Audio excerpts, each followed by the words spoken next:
Would you want to live like this? Do you want somebody telling you that you can't have your artificial vegetation in your yard to make your yard look better, look pretty? Oh dear, outside, never mind. Yeah, I bet you don't want that.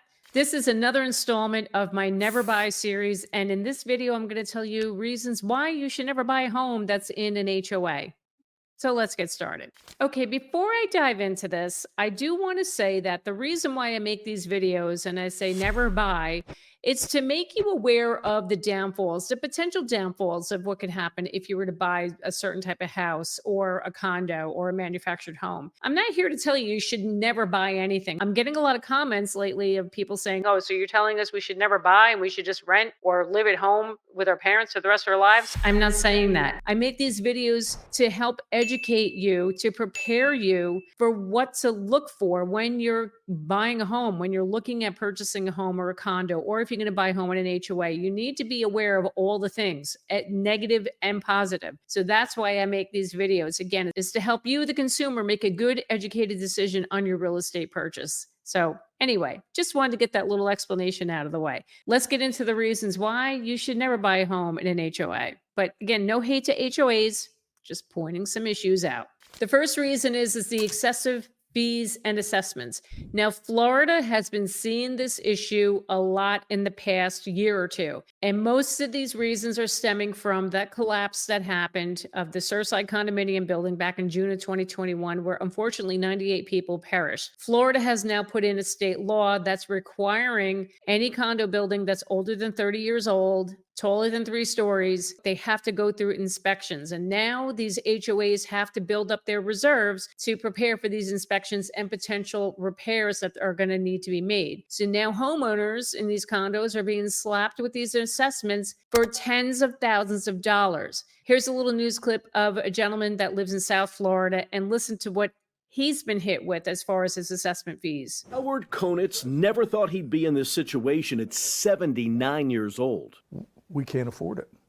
We can't afford it. We're going to go broke. Konitz and his wife Sheila have lived in their 2-bedroom, 2-bath Williams Island condo for 10 years. The retired couple had their financial future all planned out. Elevator modernization. That was until they were recently hit with a special assessment. The total assessment for the apartment we're sitting in is what? Approximately $224,000.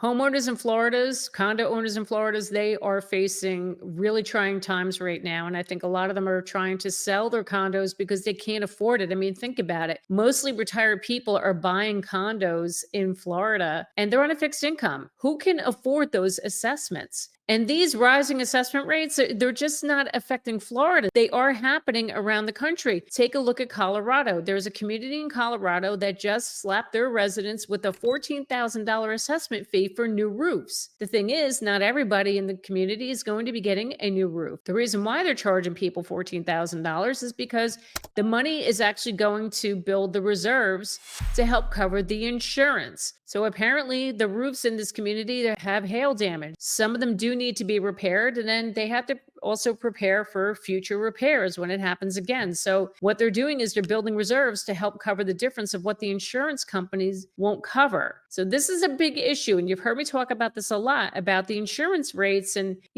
people losing their homeowners insurance because they have a damaged roof and the insurance company doesn't want to cover them anymore. So this is impacting the HOAs like immensely, and which is why the HOA monthly fees and these assessments keep going up, because they have to find a way to be able to pay for it. So they're passing it on to the homeowners. So this is a reason right here. I'm sorry.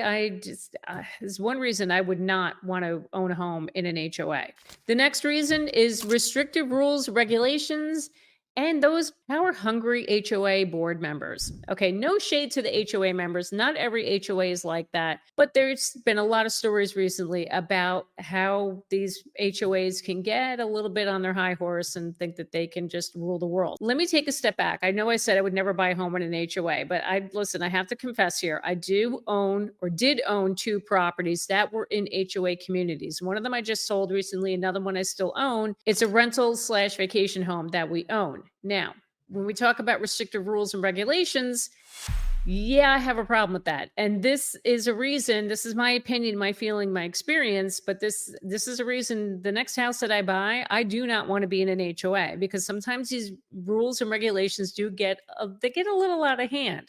I encountered my own potential violation in a property that I owned. It was a rental property where I got a notice. You can see it right here. I got an email from the HOA saying that my tenants' lawn chairs were leaning against the side of the house and they needed to be removed. They needed to be either in the back of the house or put into the garage. But the problem at the time is I was building a deck on the back of the house. All the building materials were all laying in the backyard. So my tenants had to move their chairs and they just moved them onto the side of the house. It was temporary because the deck was only going to take a couple of days to be built. So when I got that email from the HOA, I responded quickly and explained to them, like, I'm building a deck, which, oh, by the way, you guys knew that because you had to approve all the plans for my deck to be built.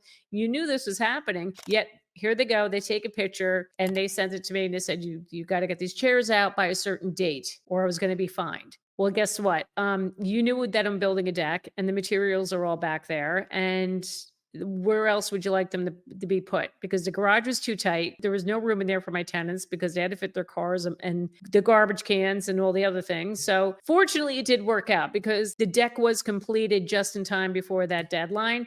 But if it wasn't, oh, believe me, I would have gone back to them and just asked for a little bit of an extension, a little bit of grace period. But so things like that, they do get a little nutty. I understand the purpose of the rules and regulations that they want to keep the community looking nice and neat, pristine. And I'm all for that. I'm all for that. But when you're driving around, you're taking pictures, it's just, and you're, showing like fix this problem or, you're going to be fined. No, thank you. I mean, we even had issues, and you heard me talk about this before with garbage cans. The garbage cans not being put back into the house, like within 2 seconds of the garbage being picked up. And I had a big problem with that because like my tenants, they worked all day. Are you serious? You're going to give me a hard time? And they did notify me about that too, that the garbage cans weren't put back right away. And I hear this a lot in other communities where people are getting slapped at $250 fines because the garbage cans weren't put away right after pickup. Are you serious? I mean, yeah, it's a little excessive. I'm sorry. But take a look at this example here, what this guy has just gone through with his HOA. My HVAC guy came by today to take a look at my units. He said, Matt, why do you have those grasses around the units? I said, the HOA requires me to have something around those units to guard them from the street so people can't see them. He said, you can't have those around that unit.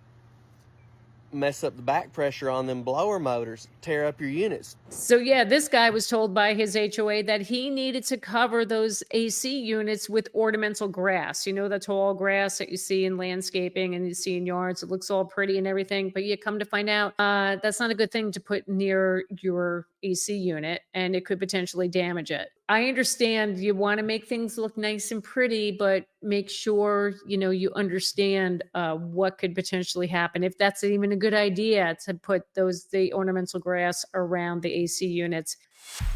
Yeah, it drives me nuts. It drives me nuts with these restrictions and regulations. If you're not into that, I would be very leery about buying a home in an HOA. Now, getting back to the topic of the power-hungry HOA board members, take a look at what happened with this guy because of his truck being too loud. The HOA literally left me a fine. They said they could put a lien on my house if I don't pay this fine. So yeah, this guy was threatened a lien. They're going to put a lien on his house. This is common. This has happened a lot around the country. I did a video about this a while ago where HOA boards were foreclosing on people's homes if they didn't pay any of the fines, if they missed their fee payments. Yeah, there was a story I spoke about where there was a gentleman who was in the Air Force. He had to serve, he had to go overseas for like 15 months and only to find out when he came back, he had $2,500 in missed payments of his HOA fees. They foreclosed on his property and they took over his house. Are you kidding me? Fortunately, state legislators are stepping up. They're trying to put laws into place to stop these HOA boards from being so excessive with their rules and taking over people's properties if they don't pay their fees. In some states, if an HOA is going to foreclose on a home, that does take precedent over the mortgage. So you could be paying your mortgage payments on time and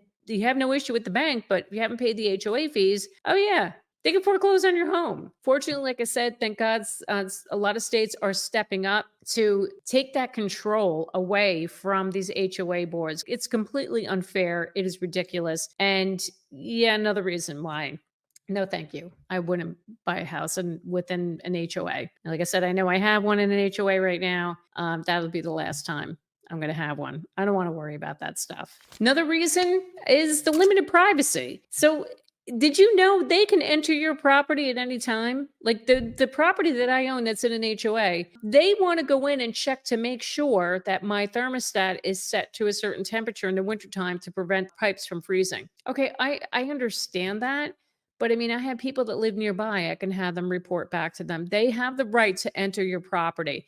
I was not happy about that. Had I known about that they had the right to do that, yeah, I don't know if I would have bought that property. Yeah, I'm not crazy about that. They do have the right. And going back to like you're limited on the freedom of what you can do in your home. If you want to decorate things outside, put flags up, you want to do like certain plantings in your landscaping, there's too much involved in your life and what you're doing.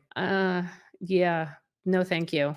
Another reason is the impact on property values. A study was done back in 2019 and it showed that homes that are within an HOA community, property values tend to increase slower than those homes that are not in an HOA community. And I think the reason being is that people do not want to buy a home so quickly that where you're going to have rules and regulations, and more importantly, that monthly HOA fee that you're paying every month. And you can't even write that off. At least you can write off your interest on your mortgage. You can write off your property taxes. You can't write off the HOA fees. And if you're living in a community where the monthly fees are pretty excessive, like in Florida, there are some places where they're $1,000 or more a month. That could definitely turn people off and then therefore impact the value of the home because people are not going to be more apt to make an offer on the home, or to say if it's a seller's market, you may not get as many offers on a home in an HOA than you do on a home that's not in an HOA.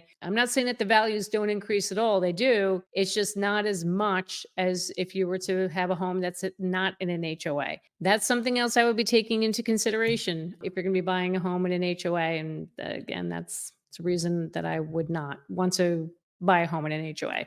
Sorry. Again, I want to just reiterate that this is all information to help you make a good educated decision. I'm not telling you never buy in an HOA. If you need to buy a home in an HOA, it's like a lot of these HOA communities and these new builds, they're popping up all over the place. Please do the due diligence and read the CCRs. CCRs is known as covenants, conditions, and restrictions. Know what the rules and regulations are. It's all going to be spelled out in the CCRs. So if you want to fully understand that of what you can and cannot do, that's the first thing you're going to be reading.